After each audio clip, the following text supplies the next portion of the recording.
Bismillahirrahmanirrahim. Alhamdulillah rabbil alamin. Hamdan katsiran thayyiban mubarakan fih kama yuhibbu rabbuna wa yardah.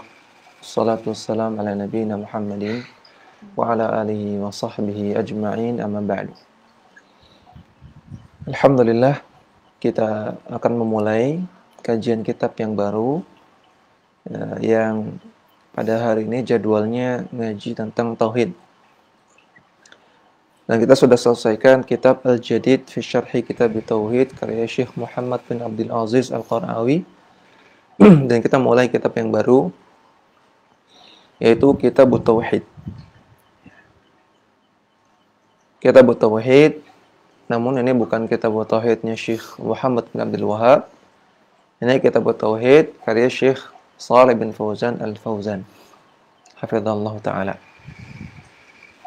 Jadi banyak ulama yang menulis kitab Tauhid, banyak sekali. Mungkin bagi sebagian orang yang ma'ruf kitab Tauhidnya Syekh Muhammad bin Abdul Wahab. Namun tidak hanya itu, banyak sekali. Di antaranya kitab ini, Kitab Tauhid karya Syekh Shalih bin Fauzan Al-Fauzan, hafizahullah ta'ala. Yang kitab ini sama membahas tentang definisi tauhid, definisi syirik, kaidah-kaidah tauhid yang benar, bagaimana tentang syirik, pembagiannya, dan seterusnya. Jadi kitab ini adalah kitab tentang akidah, kitab tentang tauhid yang mendasar. Sehingga ini cocok untuk dikaji orang-orang yang pemula, yang baru belajar akidah dasar. Kita langsung masuk ke Al-Babul Awal, bab yang pertama. Kalau di sini halaman 4. Sama? Oh, enggak ada halaman. Tapi ada Al-Babul Awal, ada. Al-inhirafu fi hayatil basyariyah.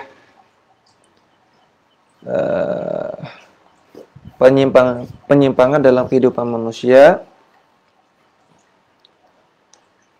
Apa ini? Walahatun tarikhiyatun anil kufri wal ilhad wasyirki wal nifaq. Dan perkembangan sejarah tentang kekufuran, penyimpangan, kesyirikan, dan kemunafikan. Dalam bab ini ada beberapa fasal. Yang pertama tentang al-inhiraf fi hayatil basyariyah, penyimpangan yang terjadi dalam kehidupan manusia. Pasal kedua tentang syirik, definisinya dan jenis-jenisnya. Pasal yang ketiga tentang kufur, definisinya dan jenis-jenisnya. Pasal yang keempat tentang nifaq atau kemunafikan, definisinya dan jenis-jenisnya. Dan pasal yang kelima, penjelasan hakikat dari jahiliyah, kefasikan, dhalal, kesesatan, riddah, kemurtadan, jenis-jenisnya dan hukum-hukumnya. Ya.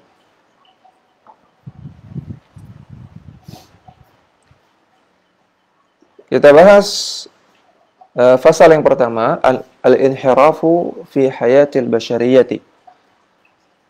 Al-inhiraf, penyimpangan dalam kehidupan manusia. Syekh Shalih Fauzan mengatakan, khalaqallahu al-khalqa li'ibadatihi. Allah Subhanahu wa taala menciptakan manusia untuk beribadah kepadanya. Wa hayya'a lahum ma yu'inuhum 'alaiha. Dan Allah sudah siapkan perkara-perkara yang bisa membantu manusia untuk beribadah kepada Allah Subhanahu wa taala. Min rizqihi, berupa rizki dari Allah Subhanahu wa taala. Maka rezeki itu, tujuan rezeki diberikan kepada kita untuk membantu kita ibadah. Bukan untuk bersenang-senang, bukan untuk kita puas-puasin di dunia, bukan. Namun rezeki yang kita dapatkan dari Allah tujuannya apa? Membantu kita beribadah pada Allah Subhanahu wa taala. Maka gunakanlah rezeki yang kita miliki untuk itu. Qala ta'ala, dalilnya Allah Ta'ala firman, "Wa ma khalaqtul jinna wal insa illa liya'budun." Tidaklah aku ciptakan jin dan manusia kecuali untuk beribadah kepadaku. Ini tujuan manusia dan jin diciptakan. Kemudian perhatikan ayat selanjutnya, Allah Ta'ala katakan, wa ma uridu minhum min rizqin wa ma uridu ayyut'imun. Tidaklah aku menginginkan rezeki dari manusia, dari jin, dan tidaklah aku minta untuk diberi makan. Allah nggak butuh rezeki, Allah nggak butuh makan. Allah itu ghani. Apa artinya ghani? Maha cukup, maha tidak butuh kepada makhluknya. Innallaha huwar razzaq dzul quwwatil matin. Allah lah yang memberikan rezeki, dan Allah itu memiliki kekuatan yang maha kuat. Surat Adz-Dzariyat ayat 56 sampai 58. Maka perhatikan, setelah Allah sebutkan tujuan penciptaan manusia, kemudian Allah bahas tentang rezeki. Allah nggak butuh rezeki. Kata Allah, aku nggak butuh rezeki, justru aku yang ngasih rezeki. Makanya ada korelasinya. Korelasinya kata Syekh Shalih Fauzan, maksudnya rezeki Allah ciptakan, rezeki Allah berikan untuk membantu ibadah. Jadi ayat 56 dengan ayat 57 dan 58 punya korelasi. Ini bukan ayat yang ujuk-ujuk. Namun ada korelasinya. Kenapa Allah bahas rezeki setelah bahas tujuan penciptaan manusia? Karena rezeki itu tujuannya untuk membantu manusia beribadah kepada Allah Subhanahu wa taala. Kemudian beliau mengatakan, "Wan nafsu bi fitratiha idza turikat kanat muqirratan lillahi bil uluhiyati." Dan jiwa manusia kalau tetap pada fitrahnya, idza turikat, kalau dibiarkan apa adanya, kalau fitrah manusia itu apa adanya, lurus bersih, maka dia akan muqirratan lillah bil uluhiyah, maka dia akan menetapkan, akan mengimani, akan mengakui, membenarkan uluhiyah Allah Subhanahu wa taala. Uluhiyah artinya keberhakan Allah untuk diibadahi semata. Itu uluhiyah. Uluhiyah sama dengan ibadah, sama dengan ilahiyah, sama. Uluhiyah, ilahiyah, ibadah sama. Maka fitrah manusia kalau masih bersih, kalau masih ikhlas, kalau masih murni, lurus, belum terpengaruh oleh pemikiran-pemikiran, belum terpengaruh oleh akidah-akidah menyimpang, belum terpengaruh oleh syubhat-syubhat dan ide-ide lain, perhatikan. Maka dia pasti akan ada. Ini lebih dari itu. Fitrah yang lurus tidak hanya menetapkan Tuhan itu ada, tidak. Lebih dari itu, menetapkan bahwasanya yang namanya ibadah harus kepada Rabb semesta alam. Ini fitrah yang lurus dan ini logika yang lurus. Ini akal yang sehat. Akal yang sehat akan mengatakan, ya kita itu menyembah zat yang ciptakan kita. Itu akal yang sehat. Kalau sudah tahu yang ciptakan kita itu Allah, tapi menyembahnya selain Allah, ini enggak sehat. Mahabbatan lillahi ta'abbadahu la tusyriku bihi syai'an. Dan fitrah yang lurus akan menyembah kepada Allah, akan mencintai Allah Subhanahu wa taala dan akan menyembahnya dan tidak akan berbuat syirik kepada Allah sedikit pun. Ini fitrah yang lurus. Fitrah yang lurus, bersih, pasti akan menetapkan uluhiyah Allah, akan menyatakan ibadah itu hanya boleh kepada Allah, akan mencintai Allah, akan menyembah Allah semata dan tidak berbuat apa? Tidak berbuat apa? Tidak berbuat kesyirikan. Sini.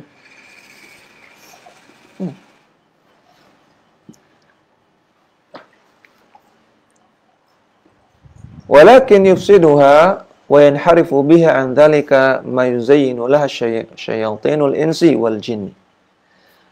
Namun yang merusak fitrah yang lurus tersebut dan juga yang membuat fitrah yang lurus tersebut yanharif, menyimpang sehingga tidak lurus lagi, sehingga jadi bengkok, adalah hiasan-hiasan yang dibuat oleh syaitan dari kalangan manusia maupun kalangan jin. Jadi kerancuan-kerancuan, syubhat-syubhat, pemikiran-pemikiran yang dibuat nampak indah, nampak bagus oleh setan, baik dari kalangan manusia maupun kalangan jin. Bima yuhi ba'dhum ila ba'din zukhrufal qawli ghurura. Yaitu berupa bisikan-bisikan halus yang mereka saling lontarkan satu sama lainnya, antara setan manusia dengan setan manusia.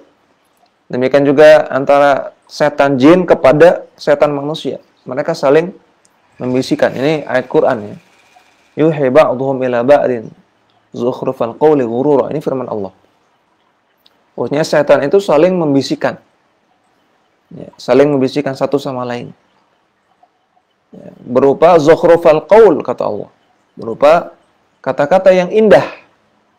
Namun ghurura tujuannya untuk ghurur, untuk nipu orang. Untuk menipu orang yang masih lurus fitrahnya. Maka fitrah yang lurus itu pasti akan bertauhid, namun yang merusak itu adalah syaitan. Kenapa orang nggak bertauhid? Karena ada setan yang merusak. Kenapa banyak orang berbuat syirik? Katanya fitrahnya kalau lurus pasti bertauhid, karena mereka sudah terpengaruh oleh syaitan. Fatauhidu markuzun fil fitri atau fil fitari. Maka tauhid itu sudah tertanam di dalam fitrah-fitrah manusia. Aslinya sudah ada. Setiap bayi yang lahir pasti sudah memiliki tauhid. Wa syirku tari'un wa dakhilun 'alaiha. Sedangkan syirik itu dimasukkan dari luar ke dalam. Wa dakhil, dan dia diselipkan ke dalam. Aslinya fitrah sudah bagus. Namun dari luar dimasukkan kesyirikan, diselipkan kesyirikan oleh syaitan.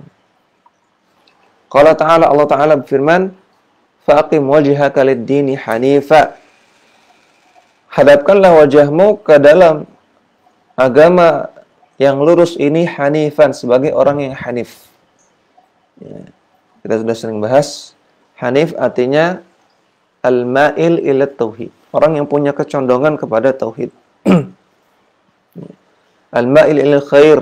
Orang yang punya kecondongan kepada kebaikan.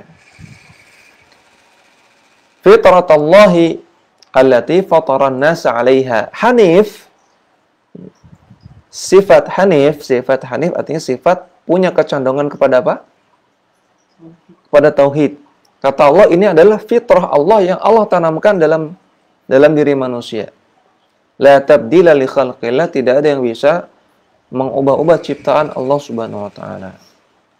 Surat Ar-Rum ayat 30. Maka dalam ayat ini Allah katakan, dalam setiap diri manusia sudah ada fitrah tauhid yang Allah tanamkan. Wa qala sallallahu alaihi wasallam, dan Nabi bersabda, kullu mauludin yuladu ala al-fitrati. Setiap anak yang lahir, semua mereka dilahirkan di atas fitrah yang lurus. Ya, maksudnya di atas tauhid. Setiap anak yang lahir, baik yang lahir di Amerika, lahir di Eropa, lahir di Afrika, semuanya lahirnya di atas tauhid.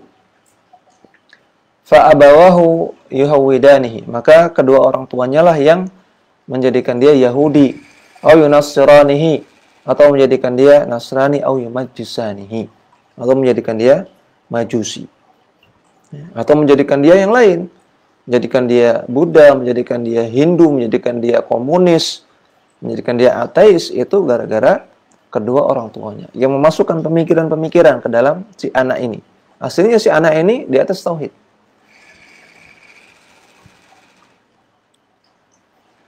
Ya, hadisnya sahih, riwayat Bukhari Muslim. Fal aslu fi bani adama at-tauhidu, maka hukum asal manusia itu mereka bertauhid. Wad-dinu, dan kemudian di sini Syekh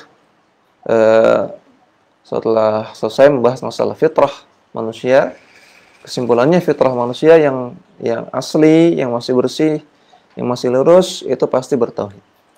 Kemudian beliau membahas tentang ad-din, tentang agama. Ad-din artinya al-islamu, artinya Islam. Min ahdi Adam alaihissalam wa man ja'a ba'dahu min dzurriyyatihi qurunan tawilatan. Mulai dari zamannya Nabi Adam alaihissalam sampai para nabi yang datang setelah beliau, yang merupakan keturunan beliau. Ya, qurunan tawilatan dalam banyak generasi. Kalau Allah Ta'ala berfirman, "Kana an-nasu ummatan wahidah." Dahulu manusia itu adalah umat yang satu. Artinya manusia itu dahulu semuanya bertauhid, tidak ada yang berbuat kesyirikan. Faba'atsallahu an-nabiyyina mubasysyirin wa mundhirin. Kemudian Allah Ta'ala utus para nabi sebagai pemberi kabar gembira dan pemberi peringatan. Surah Al-Baqarah ayat 213. Penjelasan dari ayat ini, wa awwalu ma hadatsa asy-syirku wal inhirafu 'anil aqidah fi qaumi Nuhin. Pertama kali terjadi kesyirikan dan penyimpangan dalam masalah akidah itu di kaumnya Nabi Nuh. Ini penjelasan ayat di atas. Jadi kata Allah Subhanahu wa taala, dahulu manusia itu satu umat, artinya bertauhid semua. Kemudian setelah itu timbul kesyirikan, maka Allah utus para nabi yang datang setelah kesyirikan terjadi, tugasnya mubasysyirin wa mundhirin. Ya, berarti ada masa-masa di mana tidak ada kesyirikan, setelah itu ada kesyirikan. Nah, penjelasannya, kesyirikan pertama terjadi di zamannya Nabi Nuh.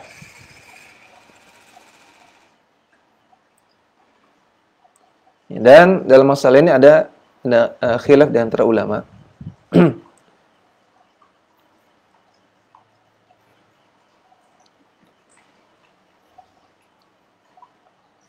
Mereka terbagi menjadi 4 pendapat. Ya. Pendapat pertama,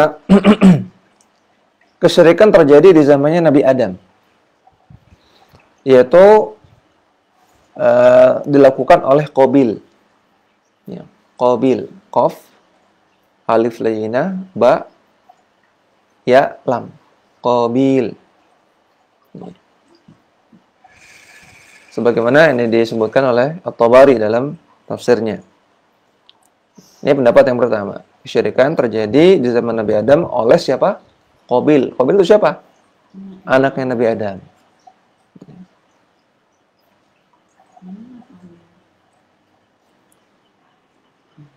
Panjang kalau jelasin.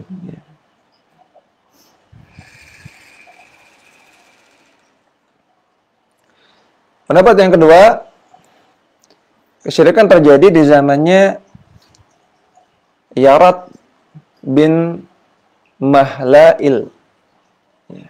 Yarat bin Mahlail.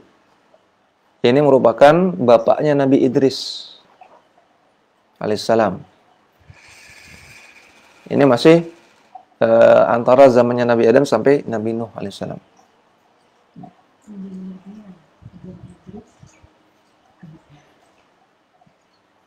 Pendapat yang ketiga, syirik terjadi di anak-anaknya Qabil. Syirik terjadi di zaman anak-anaknya, keturunannya Qabil. Nanti sudah tidak di zamannya Nabi Adam, tapi sudah setelahnya, namun dari keturunannya Qabil. Nah, pendapat yang keempat, syirik terjadi di zamannya Nabi Nuh. Ya. Jadi ada 4 pendapat. Yang pertama terjadi di zaman Nabi Adam, dilakukan oleh Qabil. Kemudian yang kedua di zamannya Yarat bin Mahlail, bapaknya Nabi Idris. Yang ketiga di zamannya anak-anaknya Qabil, cucunya Nabi Adam. Yang keempat di zamannya Nabi Nuh. Makanya di sini Syekh Shalih Fauzan merajihkan pendapat yang keempat. Dan beliau menguatkan dengan ayat. Fakana alaihissalam awwala rasulin. Maka Nabi Nuh alaihissalam adalah rasul yang pertama. Allah Ta'ala katakan, Inna awhayna ilaika kama awhayna ila Nuhin wan nabiyyina min ba'dih. Sesungguhnya kami wahyukan kepadamu wahai Muhammad sebagaimana yang kami wahyukan kepada Nuh dan para nabi setelahmu. Ya, para nabi setelah Nabi Nuh. Surat An-Nisa ayat 163. Maka di sini disebutkan nama Nabi Nuh. Sehingga para ulama berkesimpulan Nabi Nuh adalah Rasul yang pertama. Dan juga dikuatkan dengan perkataan Ibnu Abbas. Qala Ibnu Abbasin, Ibnu Abbas mengatakan, kana baina Adam wa Nuhin alaihi wassalam asyrata qurunin. Antara Nabi Adam dengan Nabi Nuh alaihissalam ada 10 generasi. Kulluhum fil islami. Semuanya berada di atas Islam. Artinya semuanya berada di atas tauhid, tidak ada yang berbuat syirik. Ini perkataan Ibnu Abbas. Qala Ibnu Al-Qayyim juga menguatkan. Beliau mengatakan wa hadzal qawlu huwas shawabu qat'an. Pendapat ini adalah pendapat yang tepat qat'an secara qat'i.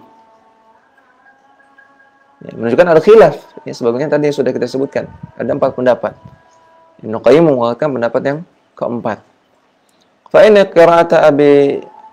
qira'ata Ubay ibn Ka'ab yakni fi ayatil Baqarah fakhtalafu fab'atha Allahu nabiyyina.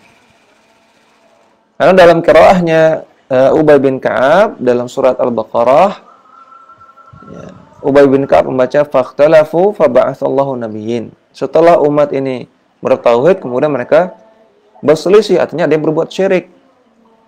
Maka Allah pun mengutus para nabi untuk mubasysyirin wa mundhirin. Wa yashhadu li hadhihi al-qira'ah qauluhu ta'ala, dan dikuatkan oleh firman Allah Ta'ala, wa ma kana an-nasu illa ummatan wahidah fakhtalafu. Tidaklah manusia kecuali dahulu satu umat, satu agama, semuanya bertauhid Islam saja. Fakhtalafu, kemudian setelah itu mereka berpecah belah. Ada yang bertauhid, ada yang berbuat syirik. Surat Yunus ayat 19.